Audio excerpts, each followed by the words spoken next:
Before you eat breakfast tomorrow morning, watch this. Because there's a very good chance the meal's sitting on your kitchen table right now, the one every diabetes pamphlet recommends, the one your grocery store markets as heart-healthy, the one millions of seniors have eaten faithfully for years, is quietly keeping your blood sugar stuck. Not because you're doing something wrong, because you were never told the full picture. Today, we're breaking down the research, study by study, on the 5 most common breakfast mistakes that spike blood sugar in people over 60. And we're going to show you exactly what to eat instead, starting tomorrow morning. Welcome to Purely Prime, where we dig through the clinical research so you don't have to. Before we get into it, drop your current fasting blood sugar number in the comments right now, just the number. If you're currently on metformin, add the word yes. We read every single comment, and your number tells us exactly where you are in this picture. Now, a 2022 analysis published in Diabetes Care reviewed the dietary records of over 38,000 adults over 60 managing type 2 diabetes or prediabetes. 78% of them reported eating the same category of breakfast every single morning. And that same breakfast category was directly linked to the highest post-meal glucose spikes of the entire day. Higher than lunch, higher than dinner, higher than any other meal. 78%, nearly 8 out of every 10 people watching this right now. Stay with us because by the time we get to mistake number 1, something is going to click that changes how you think about breakfast for the rest of your life. Here's what most people managing blood sugar are never told about the morning. Your body at 7 a.m. is not the same body it is at noon. Between roughly 4 and 8 in the morning, something called the dawn phenomenon begins. Cortisol rises, growth hormone pulses, and your liver, responding to these hormonal signals, begins releasing stored glucose into your bloodstream before you've eaten a single thing. This is completely normal. Every human body does this. It's how your body fuels itself to wake up. But here's where it gets complicated, and this is the part that pamphlets never explain. In people over 60, especially those with any degree of insulin resistance, that cortisol-triggered glucose release is larger than it should be. And your insulin receptors, which have spent 8 hours stiffening during sleep, are at their least responsive point of the entire day. Think of your insulin receptors like door locks. Insulin is the key. At noon, those locks open relatively easily. The hinges are warm, the keys turn smoothly. At 7 a.m., the hinges are cold. The lock is stiff. The key barely turns. So here's the real question. At the exact moment your liver is already flooding your bloodstream with cortisol glucose and your insulin receptors are at their absolute weakest point, what does the typical recommended breakfast do? It fires another glucose wave directly on top of the first one. And that is the mechanism behind everything we're covering today. The 5 mistakes we're walking through aren't random. Every single one of them makes this exact morning window worse. Let's go through them, from bad to most damaging. Mistake number 5, orange juice. It's been on breakfast tables in America for 70 years. It's marketed as natural. Vitamin C is printed on the label in bold. Here's what the research shows it actually does to your blood at 7 in the morning. One standard 8-ounce glass of orange juice contains 26 grams of sugar. No fiber, no protective matrix of any kind, just liquid fructose and glucose moving toward your liver at full speed. A study published in the American Journal of Clinical Nutrition compared whole fruit consumption to fruit juice consumption across thousands of adults over multiple years. Whole fruit was associated with reduced diabetes risk. Fruit juice was associated with increased risk. Same fruit, liquid form, opposite outcome. The reason is straightforward. When you eat a whole orange, the fiber inside it, pectin, cellulose, forms a physical barrier in your digestive tract. It slows glucose absorption. The sugar enters your bloodstream gradually, over time. When you juice that orange, you remove the fiber entirely. You concentrate the sugar, and you deliver it to your already cortisol-primed liver with nothing to slow it down. The label says no sugar added. That's technically true. They didn't add sugar, they removed the only thing that was protecting you from the sugar that was already there. Here's what to do instead. Plain water with a fresh squeeze of lemon. Room temperature, first thing in the morning before anything else. That isn't just a swap. Research published in the European Journal of Nutrition found that the citric acid and polyphenols in fresh lemon juice slowed gastric emptying, meaning whatever you eat next is absorbed more gradually. You've turned your morning drink into a glucose accelerator, into a protective buffer. Same morning ritual, completely different chemistry. But mistake number 4, this one trips people up because it comes with a health claim that is completely true, just not for blood sugar. Mistake number 4, honey, agave, maple syrup. Before we go further, these are not poisonous foods. In the right context, at the right time of day, some of them have genuine nutritional value. But at 7 in the morning, on a fasting stomach, with cortisol already elevated, and insulin receptors at their absolute weakest point, here's what the research shows. Honey contains roughly equal parts fructose and glucose. Its glycemic index sits around 58, lower than table sugar. That sounds better on paper. But the glycemic index was measured under controlled lab conditions, in the middle of the day, with subjects who had already eaten a prior meal. Nobody measured it at 7 a.m. on a completely empty stomach during the dawn phenomenon window. Agave is even more deceptive. Its glycemic index is very low, around 15 to 30, because it is almost entirely fructose, and fructose doesn't immediately spike blood glucose. That sounds like a win. Here's why it isn't. Fructose goes directly to the liver for processing, and your liver at 7 a.m. is already working overtime, managing the cortisol glucose dump, recovering from the overnight fast, and preparing digestive enzymes for the day.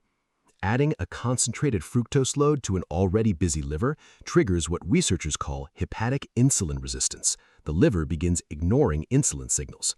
A study published in the Journal of Hepatology found that excess fructose consumption accelerated hepatic insulin resistance in adults with prediabetes significantly faster than equivalent glucose loads. And once the liver becomes insulin resistant, fasting blood sugar climbs, not just that morning, the following morning too, even if you eat perfectly for the rest of the day. Here's what to do instead. Half a teaspoon of Ceylon cinnamon mixed into whatever you're eating. Research published in Diabetes Care found that as little as 1 gram of cinnamon daily reduced fasting blood glucose by up to 29% over 40 days by improving insulin receptor sensitivity rather than adding any glucose load at all. You're not removing sweetness from your morning, you're replacing a liver stressor with an insulin sensitizer. Mistake number 2 is going to be the hardest one to hear, because this is the one that almost every major health organization in America recommends. Mistake number 2, instant oatmeal. We want to be precise here because this one has a critical detail that almost nobody ever explains. Oats as a food are not the enemy. The science on whole oats and beta-glucan fiber is real and well established, but there are 3 completely different versions of oatmeal sitting on grocery store shelves right now, and only one of them actually helps blood sugar. The other 2 are quietly making it worse. Version 1, steel-cut oats. Whole oat groats cut into 2 or 3 pieces. The fiber matrix is completely intact. Beta-glucan, the specific soluble fiber in oats that slows glucose absorption, is dense and unbroken. Glycemic index 42 to 55. Version 2, rolled oats, steamed and flattened, some fiber disruption, beta-glucan partially intact. Glycemic index 57 to 66. Version 3, instant oatmeal, pre-cooked, dried, and ground into fine particles before you ever open the package. Add hot water, and whatever structure remains collapses completely. Glycemic index 72 to 83. A glycemic index of 83, higher than white bread. And here's the painful reality. Most people eating oatmeal specifically to manage their blood sugar are eating instant oatmeal because it takes 2 minutes, because the packet says heart healthy on the front, because nobody ever told them there were 3 completely different versions with completely different effects on their blood sugar. A study from Nutrition Journal compared the post-meal blood sugar response between instant oats and steel-cut oats directly. Same calories, same portion size. Steel-cut oats produced a 50% lower blood sugar spike than instant oats. Same food category, different processing, half the spike. Here's what to do instead. Cook steel-cut oats the night before. Refrigerate them overnight. Eat them cold or at room temperature the next morning. Here's why that extra step matters. Cooling cooked starchy foods overnight triggers a process called retrograde resistant starch formation. The starch molecules physically rearrange into crystalline structures that your small intestine cannot break down quickly. Research from the European Journal of Nutrition found that cooling cooked potatoes overnight reduced their glycemic response by up to 35% compared to eating them freshly cooked. The same principle applies to oats. Cold steel-cut oats prepared the night before carry a dramatically lower glycemic load than a packet of instant oatmeal made fresh that morning. Add a tablespoon of ground flaxseed and a small handful of blueberries on top. No honey, no banana layered on top. Which brings us to mistake number 2. Mistake number 2, a ripe banana, eaten alone first thing in the morning. This one has a single detail that changes the entire picture, and it is almost never discussed. A green banana, firm, slightly resistant to the bite, is loaded with resistant starch. Resistant starch is not digested in your small intestine. It passes to your colon, feeds beneficial gut bacteria, and does not spike blood sugar. Glycemic index of a green banana, 30 to 40.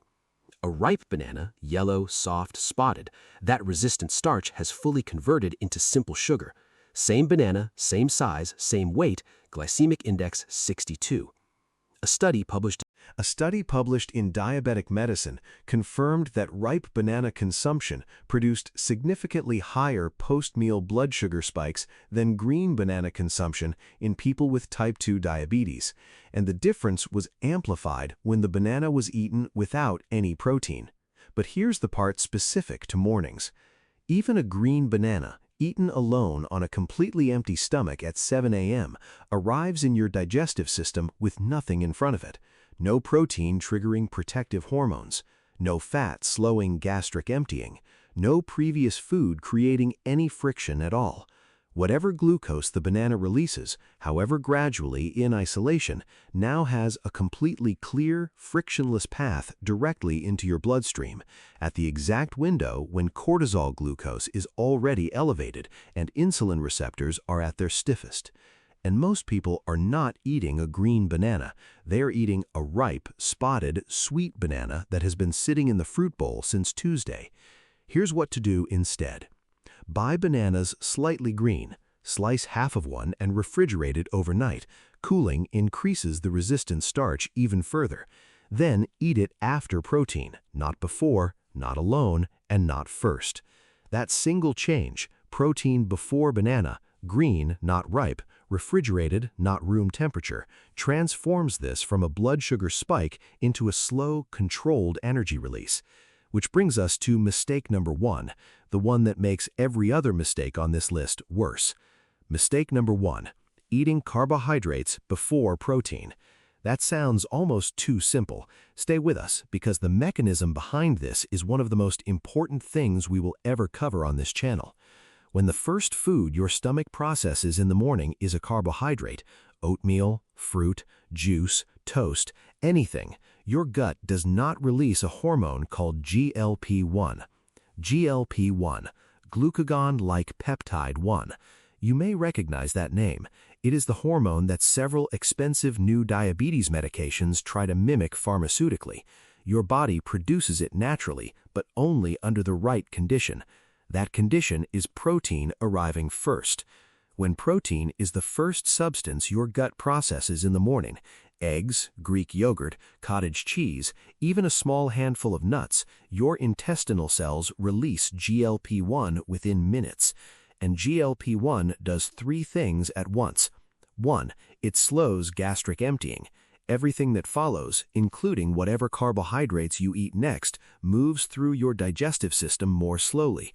Glucose releases gradually, no spike. 2. It signals your pancreas to release insulin in proportion to the glucose that is actually arriving. Not in advance, not in excess, a precise, calibrated response matched to what your body actually needs in that moment. 3. It suppresses glucagon, the hormone that tells your liver to dump even more stored glucose into your blood on top of the cortisol glucose it has already released. One protein-first breakfast activates all 3 of those protective responses simultaneously. A landmark study published in Diabetes Care found that eating protein and fat before carbohydrates reduced post-meal blood glucose by 36 to 44% compared to eating carbohydrates first.